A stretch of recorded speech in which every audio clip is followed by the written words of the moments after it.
Hey guys, today we're going to focus on a new area of the city and we're building the road layout for a new residential district. I'll start off by making a basic grid, then I'll show you how to convert it into a unique, fantastic and very efficient road layout. I start off by setting up the main directions of our grids. In this case we are following the orientation of the highway, and we also have enough room for a trail that leads up the mountain. So that's pretty much going to be our basic structure. Because our main highway has 3 different directions, this layout is going to be a combination of different grids. And the challenge is to make all of them connect with each other in a way that's natural and aesthetically pleasing. After the main avenues and arterials are set in place, I proceed to make the first zoning blocks.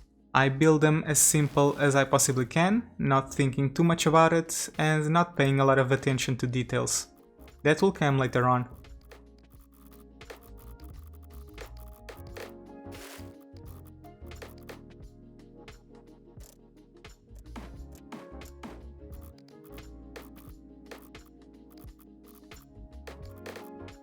I then start planning out the connections to the highway. I connect all of the avenues, and I also make an additional avenue that cuts inside the main residential block, and I then proceed to make more blocks following another different grid. I connect both grids with straight roads, and I curve one of the main avenues, just to make it look slightly better.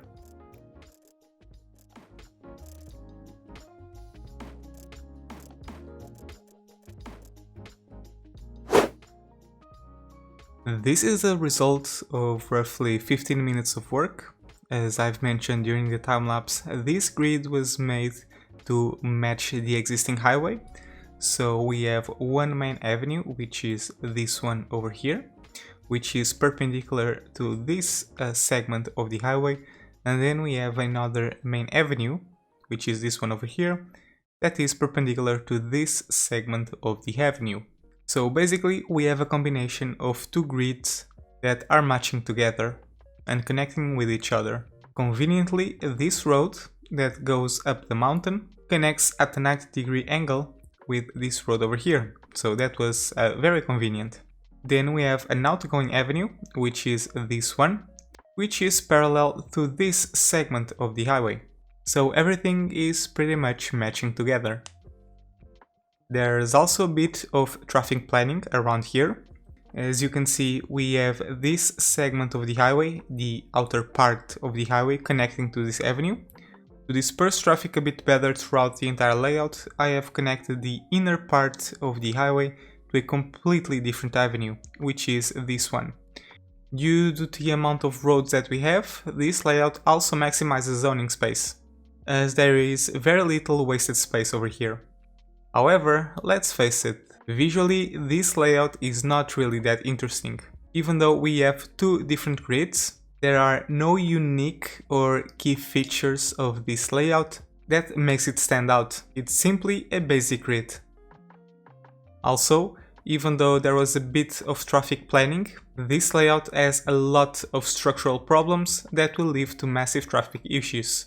For example, on this main avenue over here, which is where the majority of traffic will flow, we have one big intersection between 2 big avenues right next to the highway intersection. In addition to this main avenue has a lot of different intersections that can potentially harm the flow of traffic in this area. Same thing on this avenue over here as well, as we have a lot of unnecessary intersections. What I want to do now is fix these potential problems, and I also want to make it more visually interesting, turning this boring grid into something that is more eye-catching and visually striking. Let me show you how I do it. I start off by demolishing a big portion of the layout, as I want to move the main avenue intersection a bit further away from the highway intersection. For the remaining section of this block, I draw an additional set of roads and I remove unnecessary intersections on the main avenues. This will make traffic flow a bit better. I didn't like the way both avenues converted at a sharp angle, so I completely remodeled this part. I extend the avenue on the left side of the map and then I curve it following the shape of the river. Here I can make a 90-degree angle with another road, which I then convert to a main avenue as well. Instead of having both avenues converge at a sharp angle, I now have a whole block in the middle of both grids, where I can put a big park or a unique building. For this part, I thought it was relevant to start introducing a curvy grid. Curved grids work exactly the same way as rectangular grids, but they are a bit more challenging to build. In the future, I might make a video guide on how to use the curved and the freeform road tools, and that will teach you how to make this type of curved grids. Let me know if you would be interested in that type of video. I then decide to convert the main avenue intersection into a roundabout. I don't usually build a lot of roundabouts in my city, but in this case it makes sense, as it's going to help to disperse traffic a bit better in the main entrance of this layout. Roundabouts are also a cool way of making grids a bit more interesting, as they break the monotony. So I build another one. This one is going to be slightly smaller, just to add a little bit of contrast.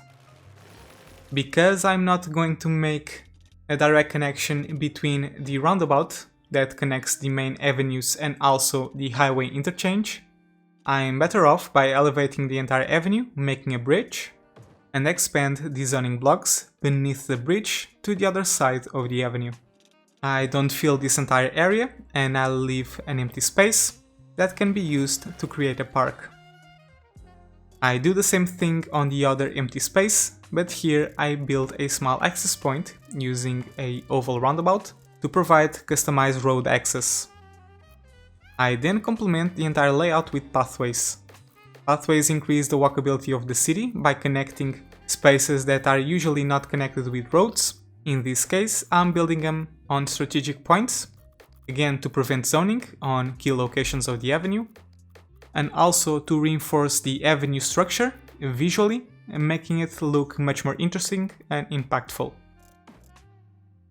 I then build a big curvy pathway connecting the edge of the residential layout to the edge of the district. This will make up for the lack of roads in this area, allowing our citizens to move from one place to the other by walking instead of driving.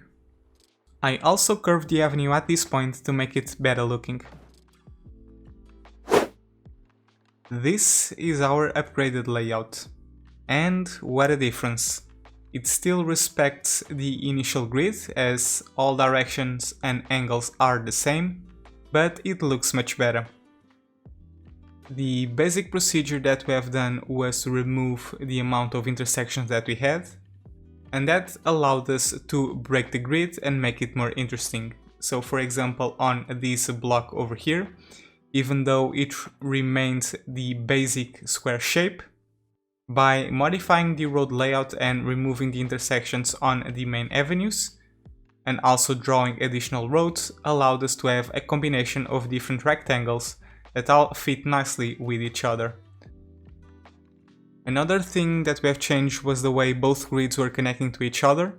On the previous layout, this connection was made with straight roads that would connect at very sharp angles on multiple occasions, and here for example we have one initial layout with a specific orientation naturally transitioning into the other grid with a curved road on this zoning block over here, which is much more organic and much more pleasing. The main avenues of the layout, which are the roads that are supposed to have the highest volume of traffic, are also much cleaner with the absence of all those intersections, which is ideally going to make traffic flow much better than before. One of the downsides of this type of layout is perhaps the loss of zoning efficiency.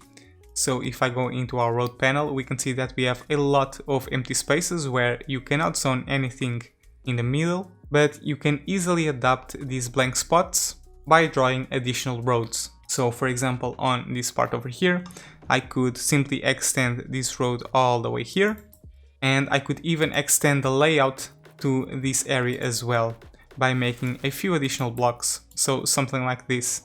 As long as I don't make a lot of intersections to the main avenue and I keep the layout clean, it should not be a problem.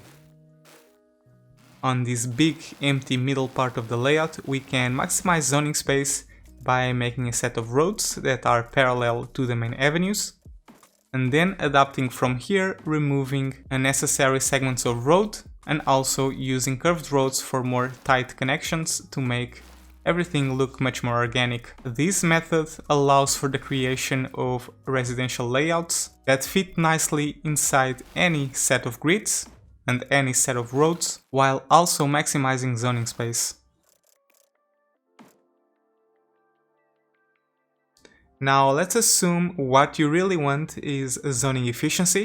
You don't want to lose any zoning space, and you also don't want to spend too much time and effort redesigning the entire layout.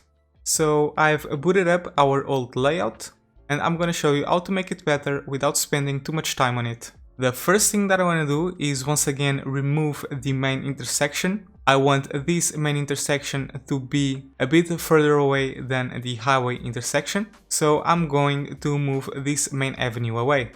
This is going to be the main highway instead, and this road is going to be turned into a normal road.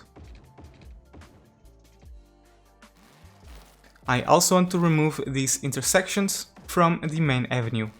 I draw an additional road parallel to the main avenue, and by doing this I can now take away some of the intersections as well. And I can do the same on the bottom part. I covered the blank spots on the map with some dead ends to maximize the zoning space.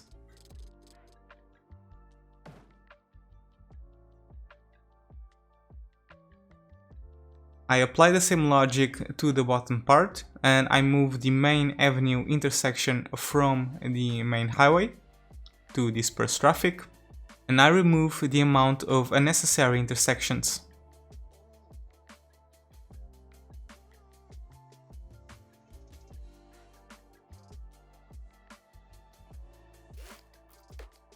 I also expand the layout a bit to the south to maximize zoning space even further, building some additional blocks right next to the coast of the river. So this would be our modified grid.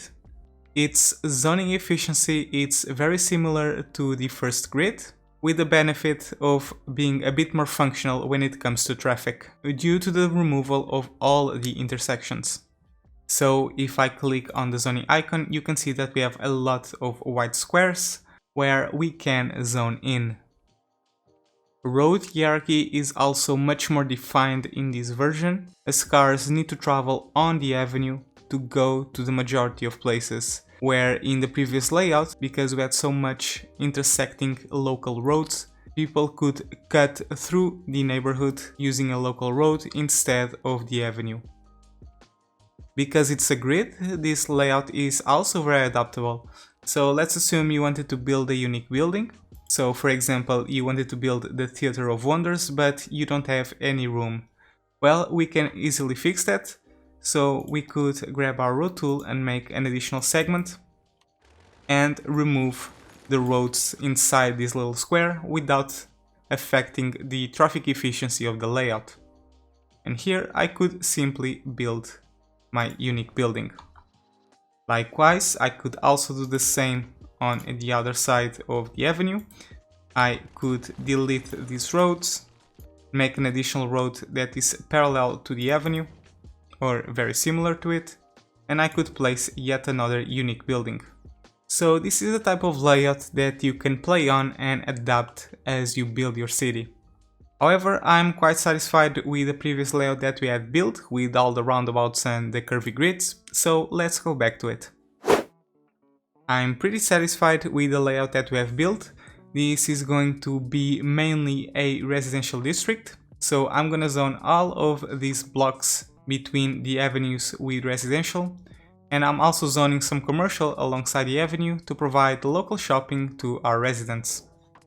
The reason we're taking a break from our high-tech district, which has been the focus of the last episodes and you can see on the left side of the screen, is because we are in a great need of residential. We desperately need workers and more residents in the city. So I decided to focus a little bit on a custom residential district. Something else that I've built off camera was the highway that provides access to this new residential layout. So initially we had our highway ending up at about over here, where our tourism district is going to be located. And I have expanded the highway all the way over here. I crossed the river and I've connected to this segment. Here you can have a better view of the connection. So I simply extended the highway all the way over here, where I've put a three-way normal intersection. I've elevated the whole thing with a bridge, making go over the initial highway and connect to this side of the river, where I've put a toll booth, just like how I've done over here as well. Now let's check out the layout itself.